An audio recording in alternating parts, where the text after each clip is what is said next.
Hello, I'm Tara Ruckman. And I'm Stephanie Howe, and we are Control the Chaos EDU. Are you burnout? Are you feeling frustrated or overwhelmed? Or maybe it's the opposite, and you're a go-getter and want to level up. Then it's time to dive in with real talk and solution-focused conversations.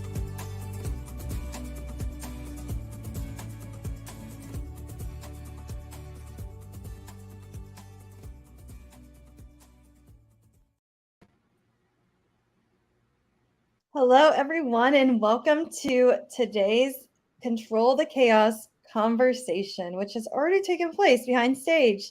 And I'm so excited for this guest. What about you, Tara? I am so excited. I found her on Twitter, and so I'm excited that she's here. We kind of sent her a DM, and we're like, can you come on the podcast? Because what she does is very unique and provides a lot of authenticity to the classroom. Sorry, I couldn't get that word out this morning. So we're going to bring her on so she can introduce herself and tell us about where she's from, kind of what she does, and talk more about what she is providing and how she's engaging her students. Hi everyone. So my name's Louise McCloy, and I'm originally from Scotland, but I'm currently working in Prague in the Czech Republic in an international school over there. I studied in Scotland and worked there for 3 years before moving to Abu Dhabi, and I worked there for 3 years. And then in 2011, I moved to the Czech Republic, and it's a wonderful place to live. Very difficult to leave, but at least it's close enough to home that I can pop home and see my family whenever I want to. At the moment, I am deputy head of primary school, and my current responsibilities, I share a class with the other deputy head at school. So I have a lot of administrative jobs as well as the responsibility of the learning and teaching in my classroom as well. And Tara and Stephanie got in contact with me through Twitter, and they'd seen some of the posts of the trips that we had been on in school, and we were really excited about taking the kids on residential trips. And in the primary school, we take them at the end of the year. It's usually the penultimate week of the year of the summer term, and it's just amazing to see the children out of the classroom. Especially for those non-academic children, but really for all of them, it just really boosts their confidence, helps them develop independent skills, team bonding, and it's just really, really exciting. In the class, we try to make the lessons as fun and engaging and as exciting as possible as well. But being out of the classroom doing these amazing activities just takes that to another level. So it's really exciting for the staff and for the pupils as well. So what age groups are you doing with these trips? Is this just one age group? Is it all age groups? How do you guys go about thinking about what age groups goes on these trips? So we take the whole of the primary school. They go at different times. The year one, so in the British curriculum, we go from year 1 to year 6 in the primary school. Year 1 starts at 5 years old and they leave at 11 years old. So year 1 and year 2, they go away for 2 days at a time, so just one overnight. Year 3 and 4 go away for 3 days, and year 5 and 6 go away for 5 days. But this year was pretty special, as you can imagine, because we've had COVID and lockdowns for the past 2 years. Many of the children had not been on a residential trip before. And even some of the children in my class, so they're 8 and 9-year-olds, they hadn't even been for a sleepover in their friend's house. So it was such a new experience for a lot of these children that they hadn't experienced anything like this before. So there was a lot of anxiety and staying away from mum for the first time. So we had to deal with a lot of those issues as well. And it's just amazing to help them grow their independence, and they're responsible for looking after all of their things, and we didn't actually have any tears on my trip the whole time we were away, because the children were so excited and so engaged in everything that we were doing. And as teachers, we we love to plan and we love to overplan, and we make sure that we've got backup activities for everything, just in case something goes wrong. We've got something else to keep the kids occupied, so they really don't have a chance to miss home. Yeah, and I That's love that really, like, I was like, oh my gosh, kids really haven't spent the night at their friend's house because of COVID. That's crazy. So was there any prep work that you did to kind of help with that anxiety or um, anything to help those students that might have felt that way? Yeah, so we just talk about it and be really open with the children about all of the activities. We have a parent information evening before the trip, so we inform the parents of the whole schedule, give them the kit list, all the things that they're going to need, encourage them to pack the suitcase with their children as well, so that they know what's going in, and again to boost that independence. And then we just talk about it a lot with the children at school. We say, bring your teddy bears with you. We'll be bringing our teddy bears with us. We feel that we miss our families when we're away. I've got a dog, and if I'm away from him for 5 or 10 minutes, I miss him. I miss him terribly. So it's just about having those really open conversations with the children, and sharing your own personal experiences with them, so that they don't feel like they're the odd one out or anything like that. And the children are allowed to bring their mobile phones along on the trip. We really discourage using them, but they're there as a kind of a safety blanket for them. And some families chose not to send their mobile phones with their children, but if they really wanted to phone home, then they can use the teacher's phone as well. So we just make sure that we talk through everything with them before they go, and that really eases up some of the anxiety for them. But as I said, they're just having so much fun the whole time that they've no chance to miss home.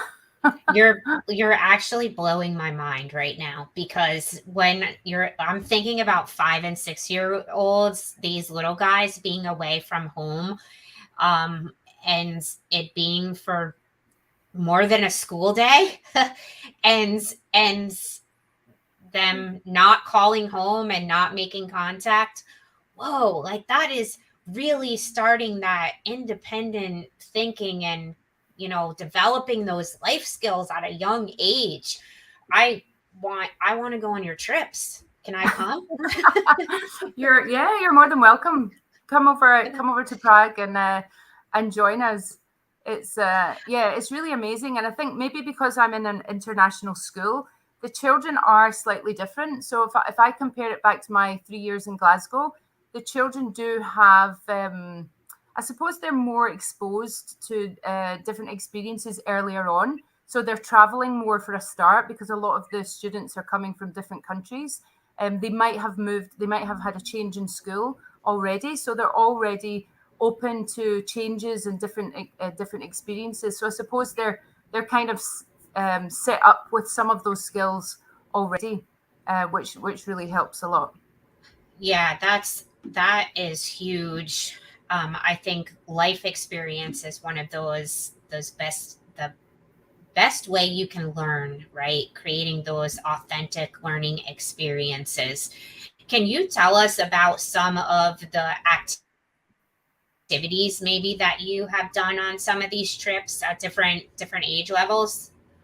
Oh yeah, so the earlier years, they just go away for 2 days. The year ones, we do 4 topics throughout the year that covers our like our geography, science, history type subjects, and their trip is quite linked to their I'm alive topic. So they do a lot of bug hunts and pond dipping and things like that, making little bug hotels, little short nature walks, because they're so little they don't really have the stamina for a longer hike. And then as the children grow with age, they go on longer hikes. But there's even some adults that don't really enjoy big long hikes, because they're not so engaging. So we try to arrange different activities along the way. So when we went on the year 2 trip, so they're 6 and 7 year olds, we went on an 8-kilometer hike with them. But along the way, we stopped and we played different team building games. And we might have had a scavenger hunt at different points as well. And just the scenery in the Czech Republic is unbelievable. Where we go in Český Raj, there's incredible rock formations. So it used to be the seabed, and I don't know all the geographical terms, but it's just really amazing to see. And so the children are walking through these big towers of rocks and climbing up ladders, and you can see imprints of the seashells from where it used to be the seabed, like millions of years ago. So it's just such an interesting place as well. And just as teachers, you just try to make it as exciting as you can along the way, and you gauge their enjoyment levels. So you might see them waning a little bit and say, okay, maybe it's time to stop and have a snack, or let's stop and have a drink, or a little game, or something like that. But as the age range increases, the children might do some more high adrenaline activities. So they would take part in high ropes courses, or there's a thing called the giant swing, which is you kind of go in a hang gliding harness, and then they just raise you up about 30 meters and then drop you, and the children swing backwards and forwards. So it's really, a lot of them are scared in the beginning to do it, but when they see the teachers going on and doing it and having a good time or screaming, they're encouraged to do it as well. And I think in all the trips that I've been on, there's been very, very few children who have actually taken part. And then there's another one for the older students, which is like a telegraph pole, and they have to climb up the telegraph pole and stand at the top and then jump off.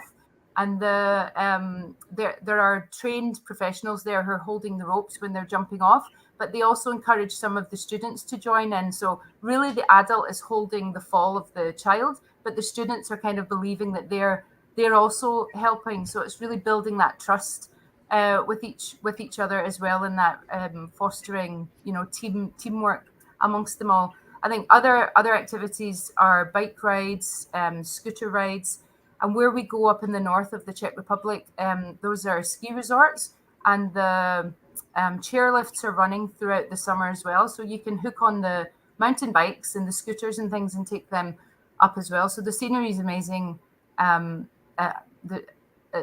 Too, and also like swimming in the lakes, rafting as well. When I went on the year 4 trip this year, we went rafting, and there was one adult in each boat, maybe with 4 or 5 children, and we tried to organize the groups based on behavior and who we thought would get on best within the boat, and we didn't really think about muscle power. So some of the teachers were really left with not very much muscle power, and so they took a long time to find. Luckily, I had four bigger boys, so they could help me get down the river a bit faster. I also see dance parties.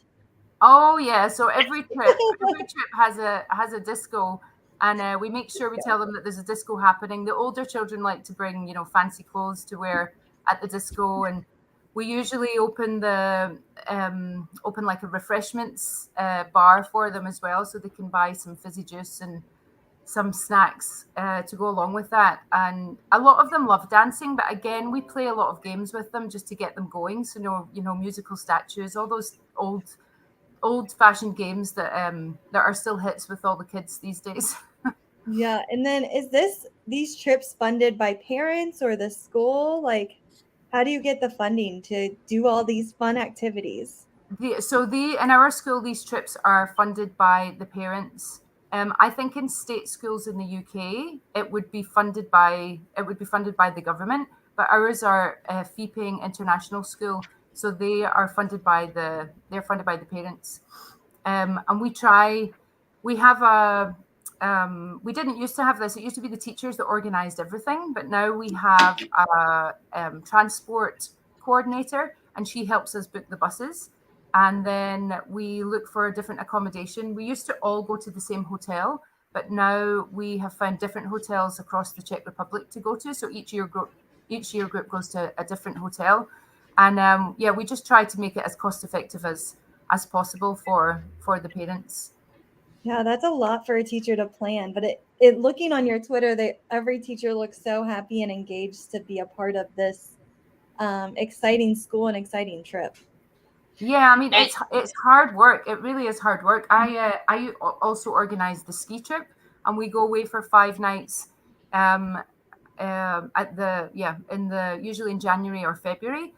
And that is really hard work, but it's so rewarding for you as a teacher as well. You're away for 5 nights. These children don't have their parents with them. So you are their parent, you're their teacher, you're their friend, you're their counselor, you're a dance choreographer. The job of a teacher, there's so many different sub jobs within that. It's incredible, but it's so enjoyable, even though it's so tiring. And by the time you come back, you're utterly exhausted. It's just, such an amazing time to spend with the children. And I haven't come across any member of staff who hasn't enjoyed it as well, because you're usually out in the countryside as well, and you have a break from your own home. You're not having to do your own washing, you're not having to do your own cooking, or if you have smaller children at home, you're not looking after them, so you're kind of getting a break from your normal life. Although you are looking after a whole group of someone else's children, it's a nice break from your monotony, I suppose. I mean, it's so invigorating to like listen to those authentic learning experiences. I can't imagine all of the skills that the kids are learning and getting to participate in.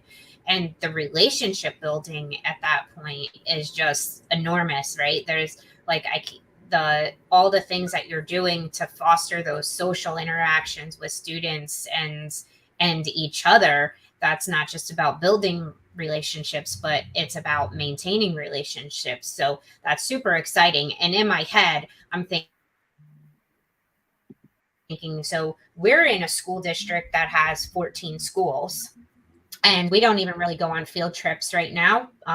Now, since COVID, we're not able to do that. And our school district is so long, or big, sorry, not long. So we are not able to provide all these opportunities but now I'm thinking, like, how do we get this within the day, right? Like, we may not be able to take our kids overnight, but how do we provide these authentic learning experience within our day, within the confines of what we have to offer? So you have my brain ticking like 1,000 miles a minute right now, trying to think about how we could get all these learning experiences with the resources that we have to offer our kiddos. So thank you for giving me 1,000 more things to think about. Oh, that's amazing. But I suppose I don't know how your schools are set up. So I don't know what school grounds you have or what resources you have like locally accessible to you. But you can definitely organize adventure days within your playground. If you have, I'm sure you'll have like a sporting grounds or playing fields or even a local park. We're really lucky that we're right next to a national park. So we get the parents to sign a permission slip at the beginning of the year that lasts for the whole year. And then we just write in the homework diary or send an email home just to say, oh, we're popping out to the park today. So we don't need to keep asking for the permission all of the time. But, you can do so many of these team building activities. Even in your classroom, you can do them. It's crazy because we've so much jam-packed into our curriculum and so much jam-packed into our timetables that we're just focused on the academics all of the time. And really, these soft skills are so important. They're just as important as learning your algebra and your fractions and your punctuation and all of this kind of stuff. So it's really important that we make the time to do it. So yeah, I feel with you, how important it is to try and get all of this authentic learning in. I 100% agree with everything you just said, because we have a book that's getting ready to come out about executive functioning skills, like teaching kids time management, teaching kids emotional control and stress tolerance. And all of those things are part of what you do. I mean, just the emotional control for a 5 and 6-year-old to be away and be presented with these adventures that might be scary to them, that maybe they haven't done before, or maybe they have and they're teaching other kids, and all of those soft skills that you talked about. I mean, that's huge. And being able to do that for students is phenomenal that you have that capability. So now again, thinking of how do we get this into the classroom. So one question I have, on your Twitter, it's, PBIS. So tell us about your connection there with PBIS. Well, PBIS is the name of my school, so it's Prague British International School. Okay. Is the name of my school, and there are three. We have three campuses within Prague. We have another one. So my campus goes from early years, so kindergarten, all the way through. So 3 all the way up to year 9, and then we have another campus which is the same. And then we have a third campus, which is for the senior school. And they go on trips all the way through. And just coming back to an earlier point, the senior school, I said they go on their trips at the beginning of the year. But I think the biggest reason why the primary school goes at the end of the year is because the class teachers have to foster those relationships with those young children. And if you had 5 and 6 year olds going on an overnight with a teacher that they've only known for a couple of weeks, they're really that would be even bigger pressure for them. So I suppose that's the main reason why we go at the end of the year, because the children, they trust us, they know what to expect from us, and so on. Well, that makes complete sense. Your younger kids are fostering those relationships first, and then learning the skills next. But then our older kids at the beginning of the year, you're using that more to foster relationships. Yeah, because we've had a debate with teachers whether or not to change it round, because we have so much fun at the end of the year on these residential trips, and we think, oh, it would be great to have this at the beginning as well, to build the relationships within the class, especially with new children coming to the school. But it just wouldn't work for the early years one. And ideally, it would be great if we could go on one at the beginning and one at the end, but we just wouldn't get the go ahead for that, taking that amount of time out of the curriculum, I don't think.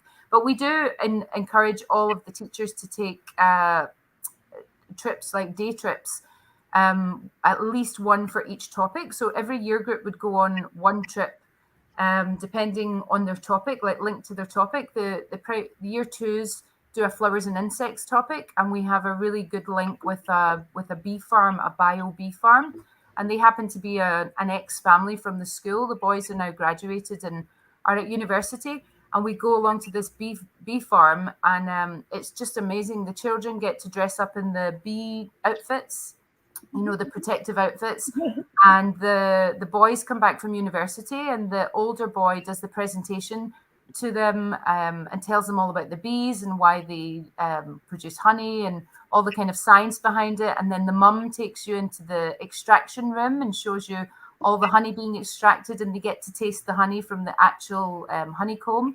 And the dad is the one that takes you to the bee boxes, or I can't remember what they're called, but the boxes where the beehives. And then the younger son is the one who sells the honey at the end. So it's just such an amazing trip as well. So we try to do one of these at least once per topic. So the children will be going on 4 of these day trips throughout the year, and then the residential trip at the end. And also the year 6s, they did a World War II topic. And we were thinking, how can we link an exciting trip to this? Because, museums are great, but sometimes they're just not interactive enough. And we took them along to a World War II themed escape room. And then they made their own escape room in the school for the year 5s to come and crack the codes and things. So it's just trying to get as many of these experiences for the children as possible. So there's really no limit when, you just need to get your staff thinking creatively and thinking outside the box, and you can make a learning experience out of anything, really. I love the expectation of at least doing one per quarter, that you are providing these learning experience for kiddos. I think that's a great expectation. What is your staff reaction to that expectation? Are they all in? Do some of them struggle? How are the staff reacting to making sure that they provide these these different learning opportunities for kids? I would say it was a positive the majority, it's a positive response. During COVID, obviously, we haven't had that many trips for the past 2 years. And as soon as we were allowed to do it, most of the teachers were really keen and really eager to get out, because it gives you that break from the classroom. And most of the teachers that I work with really, really enjoy it. If there are year groups that haven't been on a trip, then or are struggling to think of ideas, then I can go in and support with that. And we also have a CC coordinator. So our CC is our creative curriculum. We teach maths and English, music, PE, all as discrete subjects. And then everything else is within our CC topic, as a thematic learning experience. So our coordinator will regularly check in with different year groups and just give them any advice. And we also, because I'm a foreigner within the Czech Republic as well, we really rely on our local staff, on our Czech staff, to give us ideas of new places to go and different experiences to go on. And during our staff meetings, we share a lot of ideas with other staff. So I've not really had any negative response from any of our teachers so far. And then for students, do they apply to your school? Like, I only know American schools. So like, what is the process for a student? Is it open to anybody, or do they have to apply to get in? No, our school is open to anyone. But as I said, it's a fee-paying school, so the parents have to pay fees for the children to go.